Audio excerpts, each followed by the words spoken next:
পাক জিজ্ঞেস করবেন, ও আমার বান্দারা, ও আমার জান্নাতি বান্দারা, আমি তোমাদেরকে যে সব ওয়াদা করেছিলাম সেই ওয়াদা মতো সব পাইছো কিনা?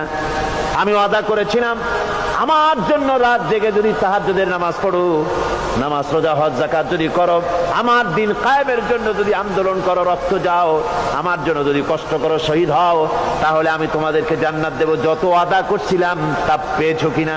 জান্নাতীরা বলবে ক্বালু নাআম, সব পেয়েছি, সব নেয়ামত পেয়েছি। আল্লাহ বলেন সব পাও নাই, ওয়ানাদাইনা মাজিদ, আমার কাছে আরো বেশি আছে, আমার কাছে আরো বেশি আছে, সব পাও নাই। জান্নাতীরা বসে থাকবেন, বুঝতে পারবেন না এত নিয়ামত পেয়েছি, আল্লাহর কাছে আরো আছে।